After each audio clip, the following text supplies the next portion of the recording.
And we're back, everybody. It's your girl, Lauren Reed, right here on What a Ice Radio. And that was Rihanna with Be Better Have My Money. And it's time for the Lauren Reed Live. Let's talk about it topic of the hour. And again, we have Miss Ashley Fox here. She is the founder of Empify. It's a really, really, really good business that I want her to tell you guys all about. But it has to do with money, of course, financing and investing and different things of that nature. So first and foremost, thank you, Ashley, for coming on the show. Welcome. Thank you for having me. We're glad to have you here. You're just doing some really, really, really good stuff within our communities, especially when it comes to investments and people learning about money, basically, because all we hear about is spending, but not really the other side of it, which is good for us, which is also investing. Mm-hmm. But before we get into that, kind of want to just kind of talk a little bit about your background. You are a Philadelphia native. Yes. She is a HU graduate, everybody. So what? Oh. See how serious we took that? Like we don't even play those games. Like don't even do that. Yeah, don't do that.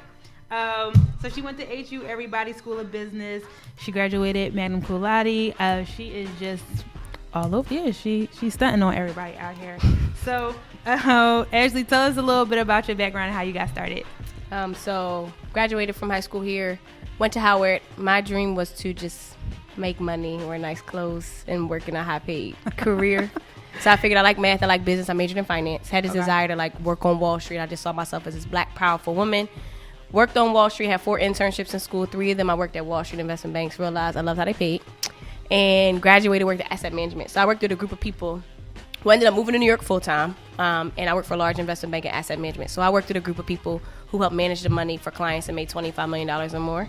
So pretty much, if you had an address in New York and you had over 25 million, there's a 9 out of 10 chance I could see your bank accounts. Okay. And so whether it's owners of basketball team, clothing stores, just the wealthy of all wealthy people, millionaires and billionaires. And I literally saw what they did every day with their money, the ins and outs, where they lived, where they traveled, what they invested in, everything.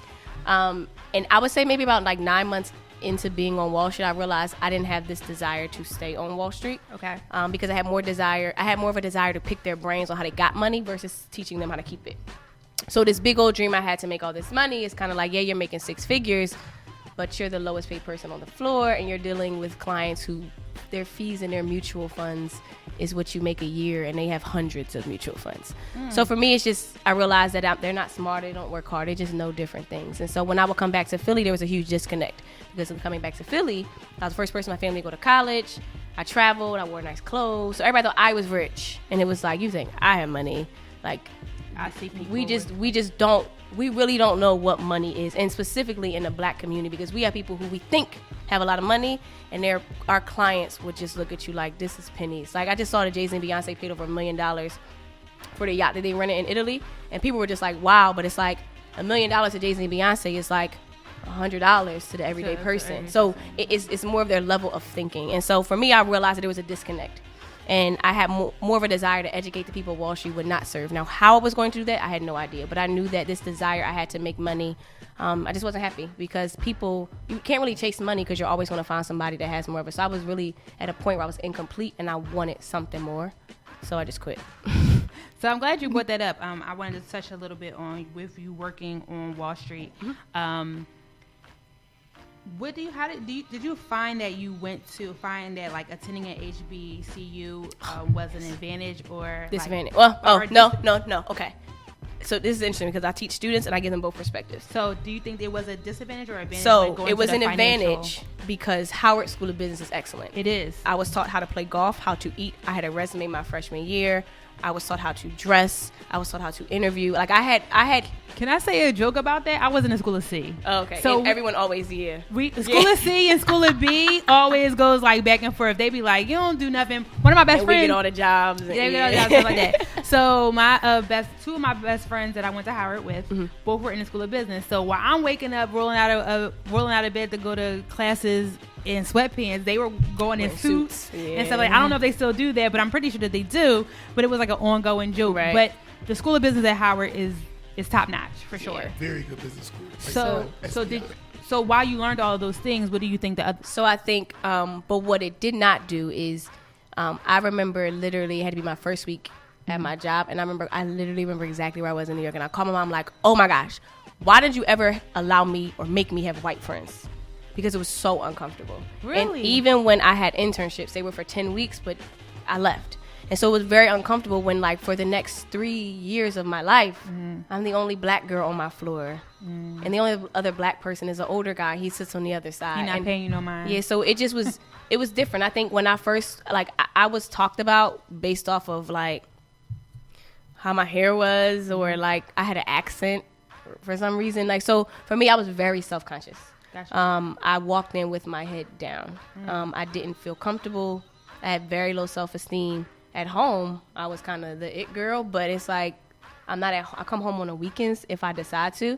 So it was very uncomfortable. But what it did do, so that's the HBCU. It kind of, the world is not all black, and there's a level of comfort that you have.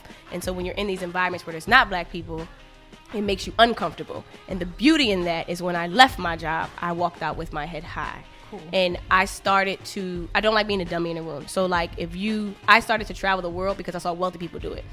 They would eat certain foods, and so I would just go eat those foods too. So it forced me to learn other cultures to make me more well-rounded. So now if I'm in that space, there's still a sense of insecurity, but I remind myself I was made to be in this room, and the confidence comes back. Good, I love that. So do you kind of feel like while you were there on Wall Street and in that uncomfortable space, did you have anyone that still kind of like maybe gave you like a really good piece of advice before you was like, you know what, I'm done here?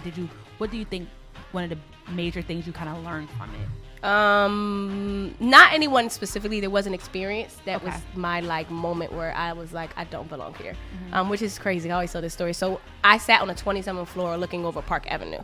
And so one of my friends called me, and I walked over to the window. He's like, look out the window and look down. How do you feel? He's like, how do you really feel? I was like, I feel trapped, because all I saw were these people that were free, and I felt like I was trapped. I don't know. So he's like, okay, close your eyes, open them, and imagine that you're the only person on this floor and this is your building. How do you feel? I was like, I feel on top of the world. And I don't know what that did to me. So like right after that, I went to like my lunch break, and I was just on fire. So I came back and I did the same exact exercise with my colleague, and I was like, look out the window. How do you feel? He's like, I feel fine. I was like, really? And he was like, yeah, I feel fine. And I was just like, really? He was like, yeah. And that's when I realized it was something, I was wired differently. Like I had more of, I knew I could be the client when as at that job, we got excited if a client sold their company and they made billions of dollars, when it's kind of like, how did you sell that company, and why can't I sell that company, and why am I excited that you made money and I know I deserve to make that money? So, and again, it wasn't that I was better than anybody there. It's just I knew, because I saw it, I knew that I could be it. And I realized if I stayed in my job for 20, 30 years, I would not be in a position to be the client always servicing on the other end of the table. Love it. So before we go to our break, and when we come back from the break, we're going to definitely get into the business. Did people think you were crazy Absolutely. for leaving your job? When the 30 Under 30 conference, the Forbes 30 Under 30 conference was first here in Philadelphia. I was at a group with a group of guys who weren't black. And they were just like, wait, so you left working with people with a lot of money to help people who don't have a lot of it? And I was like, yeah, absolutely. And I love what I do. And I mean, granted, I have a father to this day who still tells me to get a real job. There were people who just looked at me like I was crazy. There were people who were inspired. But to me, I was very big on doing what felt right. I think I spent my entire life being driven by the wrong things, which was driven through fear. Okay. Whereas I left because it felt right. I had no idea what I was going to do. I knew who I wanted to be. But Empify was a word I created 5 months later, and it took me 3 years to actually define what we did. Now I can thoroughly articulate it, but when I created the word, it was a word I created because I couldn't define what I wanted to give to the world in one word that was in a dictionary, so I just made up the word. Love it. So that's a good place to put a post-it note right there, guys, because when we come back from the break, like I said, we're going to talk more about the business and kind of like how you birthed the idea and how the business came up. So what we're going to do real quick is go to, you mentioned Jay-Z and Beyonce, the Carters. We're going to play Ape Shit real quick. They come here on Monday. I'm getting ready. Get myself together, get my life. So we'll be right back. It's your girl, Lauren Reed, right here on What I Ice Radio with Ashley Fox and J to the Jones. Don't go. We are back, everybody. It's your girl, Lauren Reed, right here on What I Ice Radio, and that was the Carters with Ape Shit. And we're going to jump right back into our interview with Miss Ashley Fox. So, Ashley, the business, Empify. I'll let you talk about it. Tell us what the business actually is. One thing I learned about Wall Street is that it's not about how much money you have. It's about the mindset you have around money. There is a pure disconnect as to how wealthy people think, how they read, how they travel, how they communicate with their children to people who don't have a lot of money. And I realized that there's a mental barrier that needs to be. It's like a language. This way I describe it is like there's a language wealthy people speak, and there's a language the middle America speaks, or poor people. Wealthy people understand your language, middle America, but you don't understand theirs. I'm the gap between the two, and I merge them together. So I'm able to I can sit in a room with a Warren Buffett and have an intellectual conversation, and I can sit in a classroom with a child who grew up in the projects and have an intellectual conversation, and I can display what a Warren Buffett would say in a language a child will understand. So essentially for me, I felt like it was my God-given purpose to be the example, but also articulate the things that are not taught in our school system, that are not talked about at the dining room table when we eat. So for me, Empify essentially is the word empower and modify merged together, because first, we give you education. You can Google everything that we teach, everything. The real question is, why don't you take that information and do something with it? Because there is a lack of inspiration to make you believe you are deserving of this. So that's where the empower part comes from. But once you get the education, you get the empowerment, you then change who you are. You change how you think, which is where modify comes from. So a lot of what we do is psychological. A lot of our content is based off of the growth mindset theory. I will speak into you before I speak to you. In the midst of that, once you're ready, I give you the tools and resources, because I truly believe that we can live out our truest potential if we do not allow money to block us. So for me, if I remove the money barrier, I can then release who you're capable of being. So you take the money piece of it out of it first, and then you're able to receive it. Okay. It's kind of like when you sit and you talk about investments, it's big words, big numbers. You can sit and have a conversation with me, and I can have you captivated and wanting to learn more, because it's now something you feel like you deserve to have versus something that you don't even feel like you can connect with. And so what we do, we create financial education content. So first, for children, we create in-classroom curriculum. So we have, and this is with Empify University. Correct. Empify University, right? So we create programs for middle school, high school, and college students. So we have a contract with a school district. We've been in over 50 schools, but we implement programming in the classroom. So we're either facilitated as like a math class, or like an after-school program, or outside of school programs for students. And then I'm also a financial advisor. So I would say 15% of my time, I do work with individual clients. I've actually built a financial advisory business. Most people don't know that because I don't like publicly say that. Okay. But I have over 200 clients all throughout the country. And I've helped them invest over $1.5 million. And these are people who don't have a lot of money, on the verge of foreclosure, bad credit, single mothers. And so for me, I got to a point where it's like, okay, God put me here for something bigger. Because if I don't eat or sleep, I can do 12 meetings a day. So what happens to the single mom in Texas who wants the education and I can't connect with her? So how can I build something much bigger that can create the same feeling I could give someone individually? And so we also create online programming and in-person classrooms for adults as well. So when it's all said and done, Empify is a school, a place both brick and mortar and online where you can get the things that you want to learn, but it's just not there in front of you because you don't have the bank account to receive it. I was just going to touch on that. You cover all age ranges basically. And I was going to talk about how important it is to start this learning at an early age. It looks like you start around like middle school age. That's just spot. Eventually it'll be elementary. It's just that when I was running a pilot program, I wasn't ready to teach elementary kids. That's a different kind of learning. Yeah, you got to have different type of patience. For me neither. So you got to have different type of patience for it. But how do you think that we, instead of having an after-school program or whatever, or just kind of like trickled in, what do you think it would take to actually get this type of information in everyday curriculum for schools? Couple things. One, it's going to happen because I essentially figured out how to get into school. That was not by accident. Mm-hmm. It was intentional. I just figured out how. Like, I'm not a teacher. I've created my own curriculum. I actually just hired a curriculum specialist to make my curriculum right and tight. But what I'm going to do now is we're going to start aligning our program with the Common Core. And the Common Core are the standards that kids have to, that define if they're smart. Right or not. And that's the bottom, like as a business, the bottom line is your net income, your profit. Mm-hmm. At a school, the bottom line is those test scores. So if I can do something to enhance your test scores, everybody wins in this process. So for me, we're not just teaching financial education. I can intertwine math, reading, English, and science into my curriculum because the core concepts do not change. How you teach it to a child may change, but I can intertwine it. Like I can teach you stocks and we can talk about percentages, ratios, and fractions all day. And so getting someone who specializes in that to a point where now our programming supplements what is being taught in the classroom. This isn't just something that's extra that schools are finding money for. This is now something you need. Ultimately, creating an actual math curriculum that is in an entire school just has wealth building principles intertwined with it. But I will eventually prove to you that this moves the needle when it comes to these test scores with these kids. Nice. Love it. So I see that you also take your students on trips. Mm-hmm. So you recently visit the Twitter headquarters in New York. So how did that come about, and how does taking them out and them actually seeing it kind of propel them in another way to see the business from another way? So I realized I went to Central High School in Philly.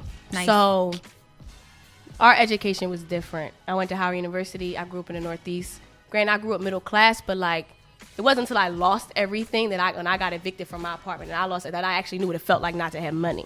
But having contracts with schools and seeing these schools, it broke my heart to a point where it's like, I need to build my own school. Like, I'm the type of person, if I don't like something, I'll go fix it and I'll build it myself. So for me, it was like, I don't want to say I was privileged. I've been around millionaires and billionaires. So my level of excellence is the utmost. And so for me, it was like the DNA of Empify is Philadelphia, DC, where I went to college, and New York City. That is the makeup of why I do what I do. And if I invest, and I didn't come from a family of investors, and I believe in myself, and I feel like I deserve to be that billionaire, and I'm meeting children who don't even think they can leave Philadelphia in life, it's like, I'm no different than you because I know who I was before Ashley, who was on Wall Street, Ashley, who invests. So for me, it's like, okay, how can I expose the world to what I was given? And the first thing is I need my kids out this city. Me going to Howard, me working on Wall Street changed my entire life. And I would not change that at all. So it's like I need my kids to get the same feeling I get every time at 29 years old I feel when I go to New York City. So for me, getting them to New York, seeing the fight. So we talk about investments. This is the New York Stock Exchange. This is Wall Street. This is where, the people in suits are. And then it got to a point where it's like, okay, that was the first year. So we took one school to New York and we did a Wall Street tour the first year. This year, we took 4 schools. But I wanted to take it to the next level because I think, especially as minorities, we are the consumer. There are Fortune 500 companies because we spend our dollars. There is no Fortune 500 company if we do not have our buying power. That's so real. And the people that you're teaching don't even understand that. Right, but because there's such a lack inside of us that we need these things to define who we are.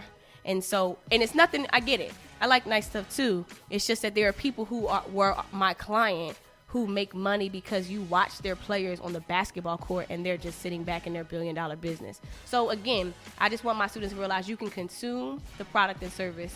You can work at this company. So by going to Twitter, my students now saw Black and Spanish engineers. Mm-hmm. So now they believe, hey, First of all, my kids just thought Twitter was an app. They didn't even know what Twitter was or how do we go to an app. So now it's like, this is something you use, something you can work here, but I also like to partner with publicly traded companies. So you can also own Twitter. So you can consume Twitter, you can work at Twitter, and you can own Twitter, or you can create your own Twitter. And I just want the child to have the possibility. I think we're taught to go to school, get a job and pay for school, like literally. And so I want my kids to know you can create the basketball team. You don't just have to play for the basketball team. You can own the label, not just be the rapper. You can create the company, not just work in it. But I would rather the child choose what they want versus society telling them where they should be and giving them those options. Because you can still work at the company, but still have a good investment in the company and other things as well. No, you can. Yeah. So. And even if they don't even give it to you, you can do it on your own. You know, so it's just showing students that it is possible.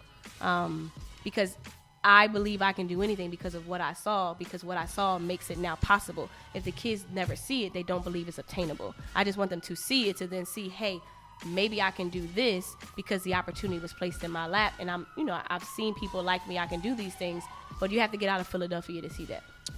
Good stuff. So we're going to take a quick break. When we come back, I want to talk about 2 posts that I just recently seen on your Instagram. Okay. One had to do with paying your rent or buying shares. And then another one, you talked about LeBron James. So we're going to get into that a little bit when we get back. We're going to go into Wu-Tang with Cream, everybody. And when we come back, we got more with Ashley Fox. We are back, everybody. It's your girl, Lauren Reed, right here on Water Ice Radio, the behind-the-scenes conversation. is good and good. We have Miss Ashley Fox here from Empify, and she got a lot of knowledge. She up here dropping those gems. Make sure you guys are catching them. We're going to jump right back into the interview because I do my research, before I have my guests come on the show, and I was... She means she checks Instagram. No, that's not what I mean. I actually do my research. It's more than... some of it has to do with Instagram, yes, but most of the time I do other research. It wasn't in her Instagram page. But this is new. This was like less than 24 hours what she just said. Yeah, what I'm about to talk about? Exactly. I'm on it. Listen. So, you put up a post recently. I just put my phone on the charger. But you asked, I guess, your followers, should you pay your rent for the month or should you invest and buy shares of Amazon, right? So... Support the evil empire. First, get into why you put that out there. It was a joke. It was my friend and I were on the phone. Okay, so Amazon's earnings are about to release on the 26th, right? Mm-hmm. The last time Amazon released earnings in the first quarter, the stock went up 7% in seconds. Just to give you an idea, the stock market as a whole averages anywhere between 7 to 9% in a year. Amazon did that in a day. So for me, it's like Amazon is just scratching the surface. I need to be a part of this. Like, I need to own as many shares of Amazon, no matter how much it costs, as much. That's just me. Mm-hmm. So I was just like, pretty much Amazon stock is like how much my rent costs. Like, so you're going to pay your rent, you're going to get, like, what's coming first? And so I posted it and I said, should I buy stock in Amazon or pay my rent? And it's like 63% people say pay your rent, right? So it said, F the rent, or I'm too fine to be homeless. And they had to choose. Right. And it was interesting. All the messages I was getting, like, no, pay your rent, do this. And like, girl, there's nothing but penalties. It just was interesting. So the point I was making was, one, I've been kicked out of places before, so I will never. I love my apartment too much to get kicked out. So that's the first thing. Second of all, rent is due on the 5th. So I have time. It's this one. It's just like it's 24. I have time. And two, I wanted to make a point that we are so obsessed with bills that we miss out on opportunities to invest. So and that's the opposite of what people. But that's not what we're taught. Growing up is always like we had to pay your bills. That's what I'm saying. We're always scrambling from a point of behind. I think our parents, at least our parents, had a generation of fear. Mm-hmm. Like we acquired X, Y, and Z. We finally got that house. We finally are doing X, Y, and Z. Right. So I can't lose. I can't lose. Right. I can't lose. And you're right.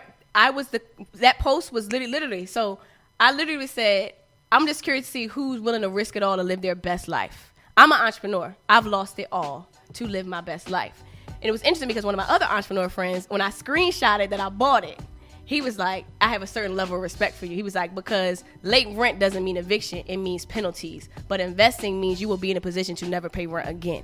Amen. That's a word. Repeat that. That was a word. Whoever the friend was, you just said that was a whole sermon. But that's how I see life. And everyone's just like, no, I need a roof over my head. But it's like, you look up at the end of the month, all the bills are paid. And it's like, oh my gosh, I have to invest. I don't know how to say. It's like, it's the same cycle. And it's just like, we are slave to bills when I would just rather be a slave to investments. And for me, I missed out on Amazon when I wanted it at $800 because I kept telling myself, you don't have $800, you don't have $800. And it's like, I got in. You too? No, I'm the maddest story about investing I'm mad at is I feel like I'm big on understanding trends. So Facebook had a dive in popularity when Twitter just first came out, right? Facebook got down, so it was like 17 and 19. And I just started using Facebook again. I'm like, Facebook is $19. I got it on my phone. Mm-hmm. James pulled the trigger. You didn't pull the trigger? I looked at it, no, but then when that Zuckerberg scandal hit, it dropped to like 160. It was 140. Yeah. I was like, James, it drops under 150, grab it. It drops under 150, grab it. Mm-hmm. And I don't monitor it because I get mad. And I looked at it. I just buy. I looked at it today like $213. Yeah. Like insane. The experiment I did was just look up some initials. My initials are J&J, Johnson & Johnson. Mm-hmm. So I followed that stock. It literally will like cut in half every like 5 years to do a stock split. You just like kept on this doing stuff like that and following your phone, you'll see like, oh crap, I'm missing money. So you ended up buying. I did. And even though it's crazy, I was so happy that day. Like I own 2 shares of Amazon now. The goal is 20. But I was like, I had this like happiness inside. Like I felt so good. Like I don't know. glad you said that. Even for me, because like I always think like you have to buy a ton of stock. Like, and for me, it's like I'm looking like yo. It doesn't matter. But it costs like $500. Do I really want to get one share of Apple, or do I? So one of the things that because I was always around people with money, I would like they would invest $10 million. I would just start with $100, and it was like I will $100 my way to $10 million. And it's like I would rather have somebody give me $5 every week for the rest of my life than to never put aside $5. So another thing you can do too is add a zero. Add a zero when you're spending money to check yourself to see if you really need to spend it, or add a zero when you're investing to make you feel like it's bigger than what it is. But investing is a habit. It's not. It's not a It's a part of who you have to be. Like this is something you do. This is who you are. It's a lifestyle. Yeah. But for me, I was showing people, like, I was just curious to see, because I was going to buy the stock and pay my rent regardless. Like, I'm not. I was actually going to say that. Yeah, I was like, I'm pretty sure I'm not encouraging people not to pay their bills. I'm encouraging to pay yourself first, and then you take care of your bills. Now, you don't have to go spend $1,800 on a stock like I did, but you can go buy Apple stock for $200 because I'm pretty sure you got the iPhone X, and the iPhone costs more than the stock does. So, and I'm not saying whatever it is. All I'm saying is buy something that you use. You said, pay yourself first. Yeah. EA Sports, Madden. Back in Madden, like I think I purchased every single Madden. If you follow EA Sports when it first started, like back when I was in middle school, it was like $7. It just kept on going up. And as video games, the stuff we consume as black people, we create the culture. We're the consumers. Like we set the tone. So a lot of the stuff you're on the cutting edge for invest in it. Like it's like I'm getting expired now. I'm about to go home and buy some stuff. That's the whole point of it, right? So the one last post I wanted to talk about, because you were so passionate when you were talking about it, was about I just lost it. Okay, here we go. About if you want to build wealth, be like LeBron James. So talk a little bit about how like that came about and what's your thought process behind that. Well, one, everything I do, I try to understand the receiver of the information. I always say there's nothing wrong with the student. If the student doesn't understand, there's something wrong with the teacher and how they communicate. So for me, I need you to understand me. And finance people are oftentimes very smart, too smart sometimes, where it can belittle the people who don't believe in themselves. So for me, I have to articulate how I feel, what I want to tell you in a language you get. Everyone knows who LeBron is. Granted, there are plenty of people who are not LeBron James, that are Robert Smith, for example, that most black people may not know, but he's a billionaire too. My kids don't know who that is. So let me just talk about who you do know. So that's why I made reference to LeBron. LeBron James is very strategic in what he does, and he is the definition of what our clients were when I was on Wall Street. Like pure definition. And so what he's doing. What are some of those characteristics? He owns everything he touches. He started, I'll take a check. So one of the things I think athletes need to understand is when you have these endorsement deals, if a company is offering you $10 million for you to appear in a commercial, even if it's $5 million, $10 million, $20 million, that means that you are the investment, which means that they assume their return on investment will be a lot higher than what they're giving you, which means that you add value. Without this great black man in this commercial on this court, you are not a billionaire, because the consumer won't buy the product unless my face appears on that TV screen. So if you understand that there is no billionaire without your presence, you say billionaire, we're going to get in business together. You're not paying me like I'm an expense. You're giving me ownership. And when LeBron got his Nike deal, there's equity involved. There's a pure difference between Michael Jordan and his sneakers and LeBron James and his sneakers. If LeBron James never sells a sneaker again a day in his life, he will forever make money because he owns a piece of Nike. Pay me in equity, right? Me reverse out of debt. Right. And it's so interesting because I posted something about that too. You did. It's just Jay-Z and Beyonce, we look at them like they're talking heavy, and it's just like they're actually giving you game of what they're doing. It just goes over your head because you're so enamored that they're Jay-Z and Beyonce, when it's just like, no. The fact that she says pay me in equity means this is forever money. Like, this isn't a check that I get that I can spend. This is forever. But that isn't a new concept for at least those two. Like, Hope was talking about that. Right. With So I'm about to say. Right. When the magazine cover, like, put me on Max so you can sell more money. Right. It's like LeBron. The reason why LeBron is the GOAT is LeBron put his friends on, and his friends actually work. He actually has a sports agent. He's a sports agent. He owns that agency. Isn't it his agency almost one of the top sports agencies right now? And he owns everything he does is, it's not just off of emotion. It's not because I want to flex on Instagram. I'm cool with who I am and I understand my power, but there's also a game that has to be played to obtain your power. And he plays the game very well. Like, I'll give you an example. maybe like a Diddy or a Kanye. They both can be articulate, but Jay-Z's more universal. He can be part owner of the Barclays Center and only have a 1% share or whatever he had. But without Jay-Z, that stadium would not be who he is. He needed that Russian billionaire to get his face attached to that, but that Russian billionaire also needed Jay-Z. A Kanye West will be like, well, F you, I'm mad, which turns people away. And I think we have to understand, as blacks in the state that we're in, we cannot bite the hand that feeds us, because whether we like it or not, we cannot turn left, right, behind, go forward and touch a company that is not owned by somebody that is not black. Therefore, if you own the space, you have to respect who owns it. That doesn't mean it's not possible for you to be that way, but you have to play the game. And LeBron plays the game very well, where he is who he is, but he's not disrespecting anybody in this process. He's just being who he is strategically to get to that $1 billion in the midst of it. And he's building wealth at the same time. Right. He's building a lot more than wealth. I don't know how much he's sitting on. But I just need athletes to know that you can do this. Like a rapper, all the rap, we are culture. Like these everything is not, we don't own anything. So that means we are making other people money. And if we understand how valuable we are, we will realize that we too can create, not just consume. So do you think that we leverage our I think leveraging what we bring to the table, there's no reason why so much stuff happens in the record, like just content. Mm-hmm. There's no reason why we need to have Insecure could have been made 5 years ago, possibly. All these shows, Oprah has a network now, but content that we create, there's no reason that it shouldn't be minority owned and driven. A lot of the biggest black projects were produced by people of not color, and it made Black Panther.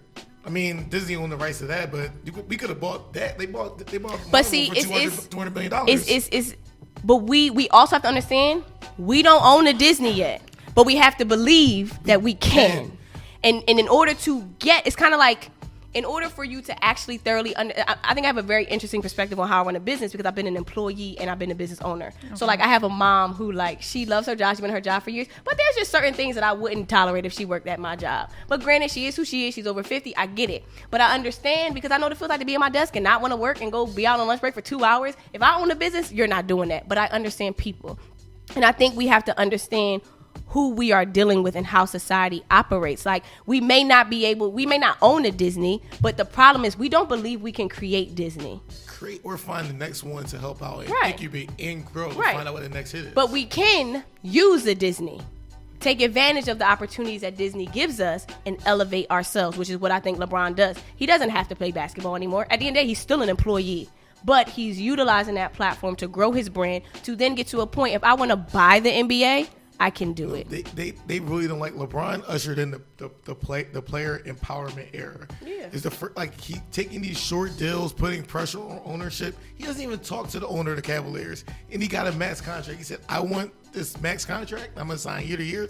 But because he realizes you need me more than I need you. We have this sense of dependency because we don't believe in our capabilities. He just believes in who he is enough that I'm not taking the check. You're going to give me what I want, so the value is added mutually. We are just so accustomed to not having money that we just take the stardom, or we just feel like we're not good enough. So we want the fame, we want the money, give it to me because I haven't seen it before, as opposed to realizing the longevity and the legacy that we can create. And everything with him is longevity. There's nothing short term that he does at all. Where it kind of brings you back to the business, where the portion of the name of your business is Empower, because you have to install that to empower the people. Right. I need you to believe first, to be able to do that. Because I'll give it to you, and if you don't believe you can use it, what good is it?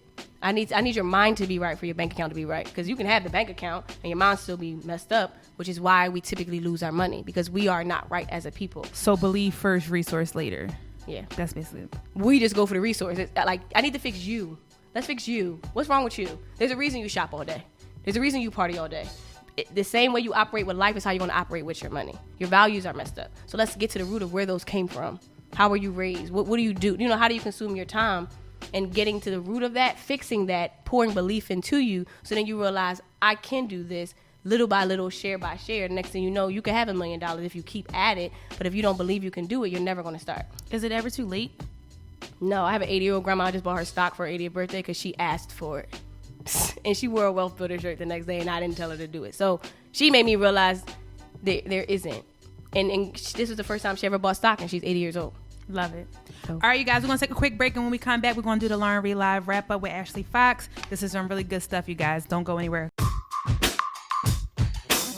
We are back, everybody. It's your girl, Lauren Reed, right here on Water Ice Radio, and that was Travis McCoy featuring Bruno Mars with Billionaire. And again, we have Miss Ashley Fox from Empify here, and also my boy Jada Jones from Good Vibes Only is here co-hosting for me, filling in for Jada Gentleman. Thank you for being here tonight, everybody.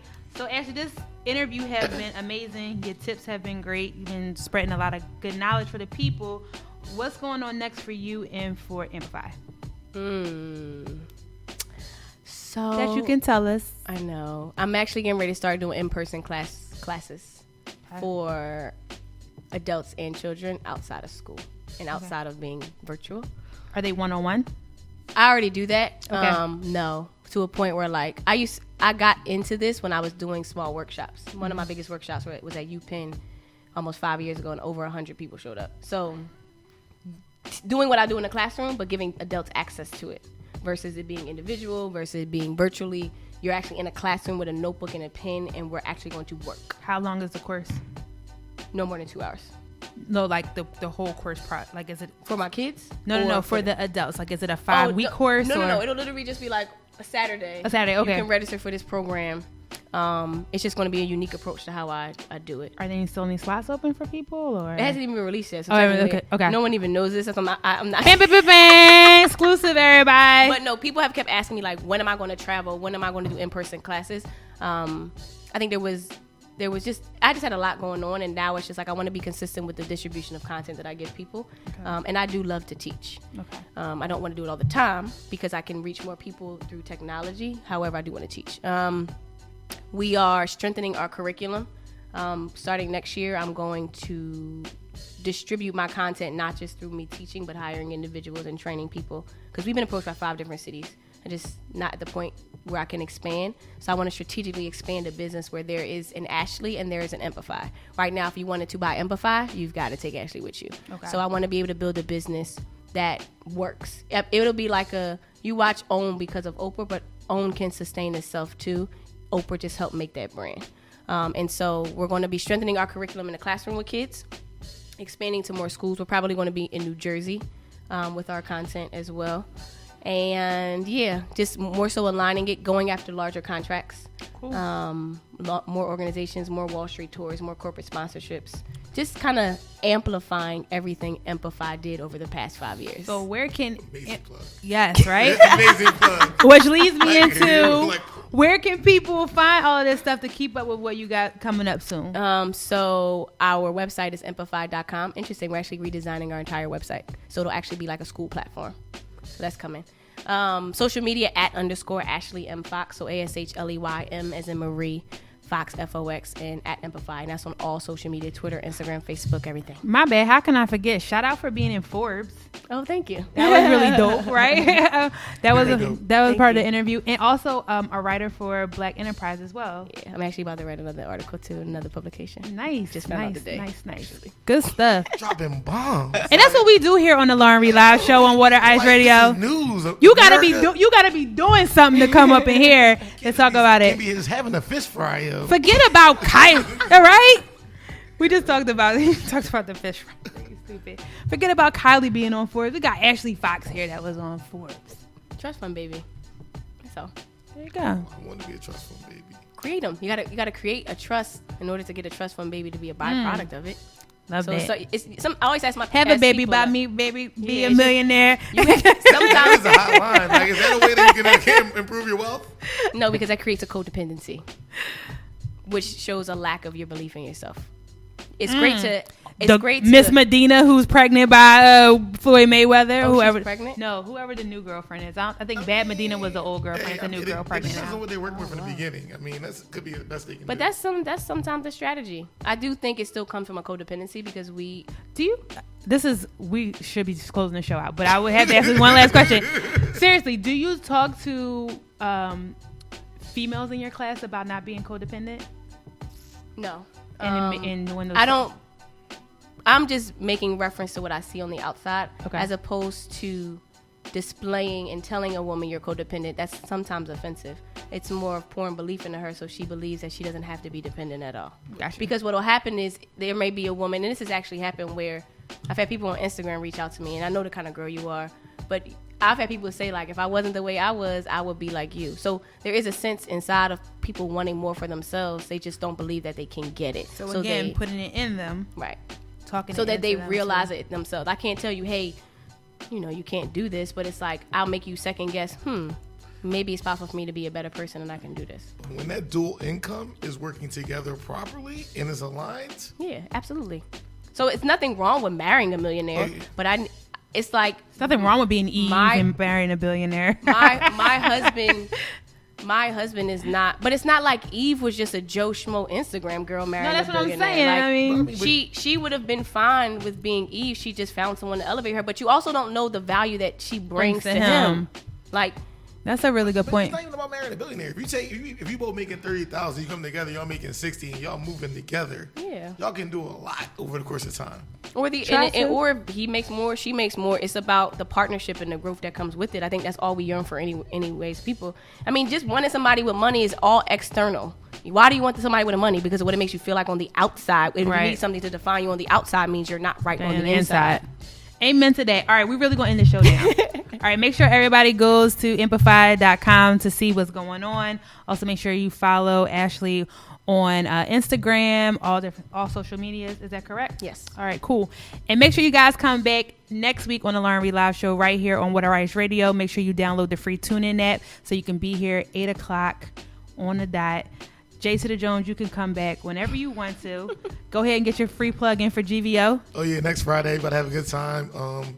Come down to Spin Philly. We have drink specials 7 to 10 p.m. Complimentary ping pong for some people. RSVP now, giving out free T-shirts as well. So should be a good time. All right, there you go, everybody. And never forget, not all superheroes wear capes. Sometimes they wear headphones. Peace.